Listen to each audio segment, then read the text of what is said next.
Hi, my name is Rosica and welcome to my channel, The Midnight Reader. Today we are going to try to kill two birds with one stone. So for the year of 2022, my goal had been to read more classics. And so the way I'm going to do this is I've picked a handful of classics that I'd actually really like to read that I've never read.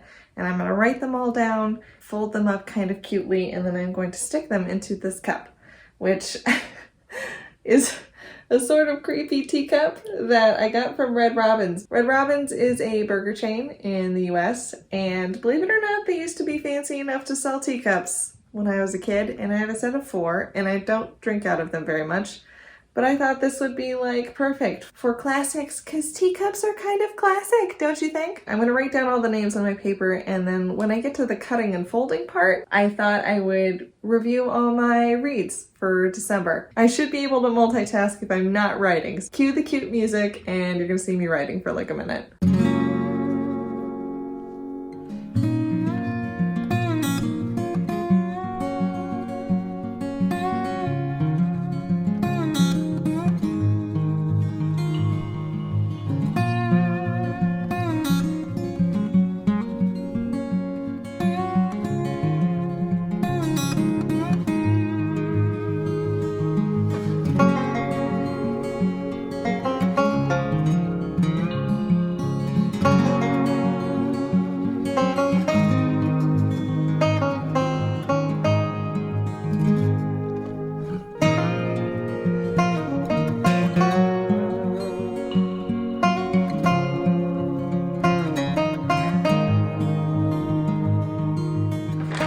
So I've got my books. It's a nice variety. I think there's like 17 classics on here that I actually want to read. But yeah, I think this is a good place to start, and then my plan is I'm gonna read like 4 to 6 of these next year, and then I can keep adding to the cup in the future. So at the end of the video, I will be pulling one, and then I will have about 2 to 3 months to read that in the start of January. While I'm crafting, I figured now was as good a time as any to talk about all the things that I read in December. I read a whopping 10 books. 4 of them I've talked about in a previous video where I did a Christmas reading vlog. I'm gonna review them sort of shallowly, and then if you want to hear more about my thoughts about them, you can check out the reading vlog, which I will link below. So first off was In a Holidaze by Christina Lauren. So Christina Lauren books are often very hit-miss for me. I really like some of them, and then some of them I just am not as pulled in by the romance. The whole premise of the book is that the main character, May, is stuck at her Christmas vacation cabin that she visits with her family, and friends of the family, essentially like the parents' college friends and their kids, are all now friends. They do a bunch of Christmas traditions every year. When she's leaving the first time, she has royally fucked up. Everything's going terrible, and then through a series of wham bam circumstances, she dies and finds herself reset at the beginning of this Christmas vacation. And I really like the premise of the book because a lot of romance doesn't take advantage of all the fun ways you can put people together. And I just felt like for something that had a time loop, it didn't use the time loop well enough. I was really happy for the first like quarter of the book, and then you kind of forgot there was a time loop involved. Like it pretty much like never really came up again, other than being like, are you crazy? There were some cute like steamy parts, and I enjoyed it, but it was just a very like middling read. Next, I read really bad romance. I read Christmas in Alaska by Debbie Macomber. This one is an anthology. It actually has 2 stories in it. The first one is called Mail Order Bride, and it's pretty heinous. The characters don't behave like people. They behave like weird caricatures of people from like the 1950s. Some like really sort of offensive stereotypes happening in there. The characters were like cardboard cutouts. And also there was a lot of kidnapping. And the second one is called Snow Bride, and it was definitely better, but in retrospect I'm kind of wondering if it was better because it came immediately after a terrible story. So maybe I was just so happy for some good bad romance. However, I did wind up giving this book to my grandmother because she's a big Debbie Macomber fan. So we will see her thoughts on the matter. Next, I read 2 actually pretty excellent Christmas books. I read Hercule Poirot's Christmas by Agatha Christie. I'm a huge Hercule Poirot fan. Love Agatha Christie. Not a very Christmassy book. Not a very Christmassy book. Just happened and occurred near Christmas. I did enjoy it a lot. It was a good locked room mystery, and I love everything she writes. And then I read A Christmas Carol by Charles Dickens, which was final classic that I read in 2021. I loved it. I loved it so much that I put 2 whole Dickens books in this Classics in a Cup jar. It was shockingly readable. I love a lot of the adaptations of A Christmas Carol. I hadn't really anticipated how short it actually was. Pretty much all of the spoken dialogue goes in the adaptations, but it was excellent. It's also very much a ghost story, which leads into the next book I read, which was also kind of a ghost story, Under the Whispering Door by T.J. Klune. It was kind of odd reading Under the Whispering Door immediately after I had read A Christmas Carol, because the main character very much reads like Ebenezer Scrooge in the beginning. He's like an Ebenezer Scrooge story if he had never been visited by the ghosts of Christmas past. The main character's name is Wallace Price. He's a douche canoe. He's a workaholic lawyer who's destroyed pretty much all the relationships in his life. He's very unsympathetic. In the first chapter or 2, he dies. He gets offed by the universe. He goes to his funeral and everyone's just being like, that guy was such a dick. All the things you don't want people to say at your funeral, and he's there and he's seeing all this and he's seeing how reviled and unloved that he was. And he feels like, could you not do this at my funeral? Could you say this in the privacy of your homes? Couldn't you have some sympathy for the fact that I'm dead now? They do not. And he is collected from his funeral by a reaper who can see him, who can interact with him. She has one foot in the living world as well, so she can interact with ghosts and she can also interact with humans. And she takes him to a way station, essentially. The way station happens to be a tea shop. It's run by a ferryman, and the ferryman's name is Hugo. So Hugo is there to help Wallace come to terms with the fact that he's dead now and that he can't change that. His whole job is to help people come to terms with that and then eventually be willing to cross to the other side. I really enjoyed this book. I loved House on the Cerulean Sea, a very similar found family story. This one is a lot more emotional and deals with death that was unexpected. However, it wound up being pretty darn heartwarming at the end. There's even a ghost dog who may have been my favorite character. Wallace goes through a tremendous change of one, being able to have compassion for other people, but also to care about other people. He falls in love, which sucks when you're dead. But it was an excellent read. I loved it a lot. Next, I read a book which I'm not going to talk about very much because I'm going to do an in-depth review on it later. And this was Agatha, A Court of Thorns and Roses by Sarah J. Maas. I think I read it in a day and a half, which is, I feel, impressive because it's quite large. It's essentially a Beauty and the Beast retelling, but with fairies. And when I say with fairies, it's very much like the fae that's closer to folklore than fairy tale. So it's not like pixies and pixie dust. Sprites that are kind of dangerous and trickery and things like that. And it follows Feyre, who comes from the human world, who accidentally kills a fae. She goes to Batty McHotness's castle to live in penance for her crime, and then a bunch of other stuff happens. It has to, because the book is 700 pages. Oh, it's going really poorly. It's fine, it's going in a cup, nobody can see. This one's a bit shit, but we make them into little stars. And then they're gonna go in my cupperooski. Everyone I've talked to who reads the series says that the second book is where things get really interesting, and it changes a lot from the first book, for better or worse, depending on what people say, but I'm going to withhold judgment and wait to do my review until I read the second book, which is A Court of Mist and Fury. Next, I read There's No Such Thing as Bad Weather, A Scandinavian Mom's Secrets for Raising Healthy, Resilient and Confident Kids by Linda Atkinson McGurk. I feel like this comes with a little bit of a disclaimer, which is that I enjoy reading parenting books for fun because I am of the age range, I am 31, where a lot of my friends are having kids. And one of my close friends wound up having a baby earlier this year. Congratulations! It was very cute. But she started reading a lot of parenting books and pregnancy books, and I started reading them too because she found them really interesting, and I do as well. Reading parenting books actually makes parenting seem a little bit less terrifying. And I just do it kind of for fun. There's a whole crop of parenting books that are about how different cultures raise kids, and they're very much sold on the the idea that one culture has cracked you. This one in particular was about how Scandinavian countries raise their kids, so that included like Denmark and Norway and Sweden. The main thing they kind of focused on in this was there's no such thing as bad weather, and you get your kids outside as much as possible, rain or shine. So that's the main idea that they're trying to sell. Being outside is the number one thing that you can do to make your child's life better. And they go through like lots of studies and experiments and forest schools for kids. And it was really interesting to learn about. I mean, I grew up running around in the woods in Alaska, so of course this book resonated with me a little bit more. Another one? That one's better.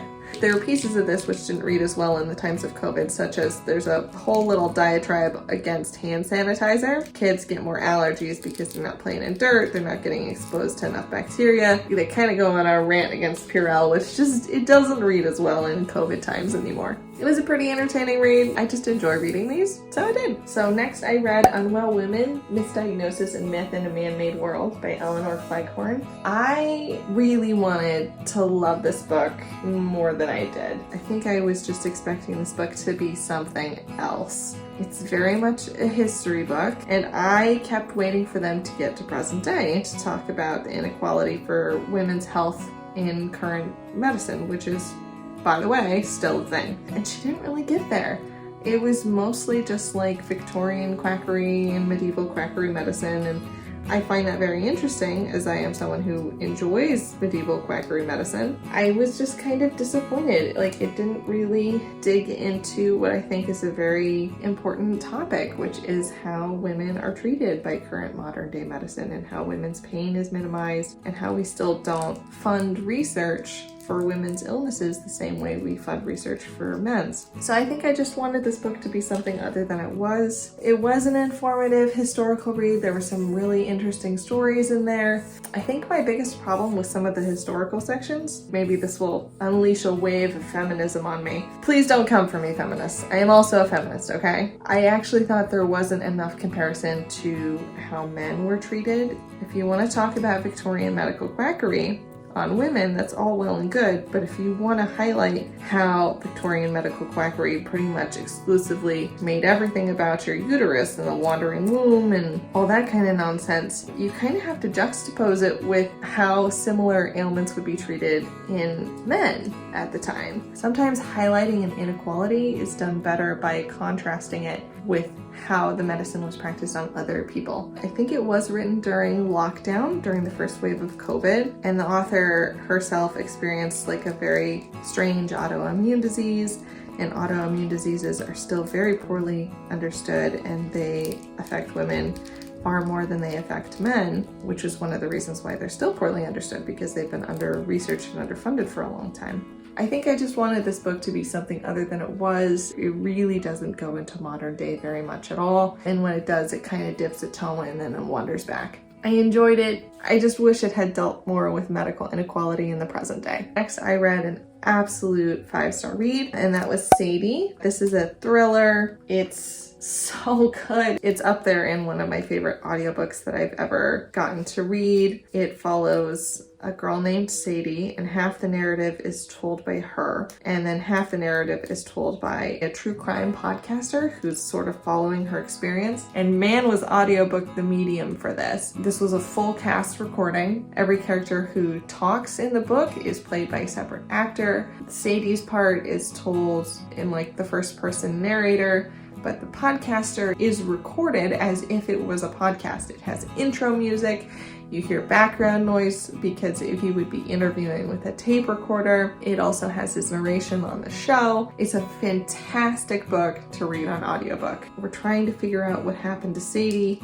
At the same time, Sadie is trying to solve her own puzzle, which is her baby sister was murdered really gruesomely. She is after the man that she thinks killed her sister. she starts to uncover more crimes to do with him. The podcaster is just so far behind. It really puts a lot of pressure on the plot because we know how far behind he is, and we're like, come on, go faster, go faster. She's in trouble, she needs help, she's over her head. Put together the pieces, make the connections, keep going, don't give up. It's a fantastic thriller. I saw this recommended by Mel's Shelf, which is a great channel that you should check out. She reviewed it really highly. Great thriller. Very dark content. It's sort of unrelentingly dark. There's no comedic relief. It's just this sort of depressing spiral into a very, very sad life that this girl is living, and her desire to try to fix the last greatest crime against it.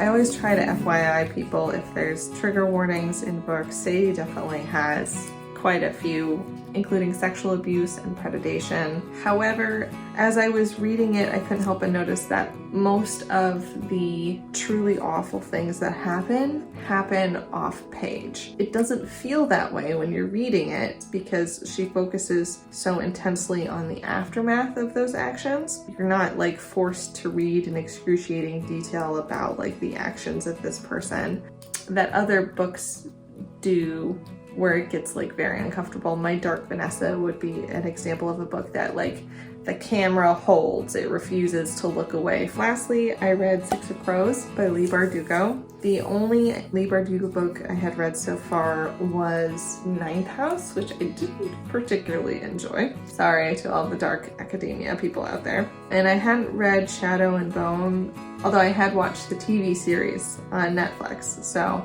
I was intrigued by it, and I liked the characters from the Six of Crows probably better than I liked the characters from Shadow and Bone. This is why I chose to read this book first versus one from the Shadow and Bone trilogy. Basically, if you don't know anything about Six of Crows, it's a fantasy heist story. It's set in the same universe as the books of Shadow and Bone. There's magic users in the world, but the bulk of our characters in our main cast of Six of Crows are non-magic users. They are surviving by the skin of their teeth and their wits and a fair amount of skullduggery. So they basically get the chance to make riches and fortune with an impossible heist. There's a lot of mixed motivations among the cast of characters. So some characters are very much motivated not to help, but are being pressed into doing it anyway. I did notice the difference from the TV show is that they significantly up-aged the TV show characters, whereas in the book they're all maybe like 16 to 18 years old. And reading the book, I'm guessing that's because there's a lot of graphic violence in the book, which is sort of less palatable. Why the first Hunger Games made everyone feel a little weird. As far as the characters go, as I said, I've watched the show, so I really loved Inej. I knew I was going to continue to love Inej. Her nickname is the Wraith because she can just like appear silently with her many, many knives. Kaz, who's the sort of the crew leader, he's the mastermind. Much cooler in the books than he is in the TV show. He had very little to do in the TV show other than like wear hats and make plans. I loved Nina, Inej, basically all the female characters were a huge win for me. Jesper is amazing. I love him. I'm upset the goat was not in the book. Matthias is very annoying in the books, and he's very annoying in the TV show. I guess continuity. From what I've read, it sounds like the Six of Crows cast will be getting their own spin-off show on Netflix, which makes sense because the whole book of Six of Crows pretty much starts where the TV show leaves off, right, for them to pull this impossible heist. Whereas in the TV show, it's just kind of them like running around trying to interact with the characters from Shadow and Bone. Overall, it was like a really fun read.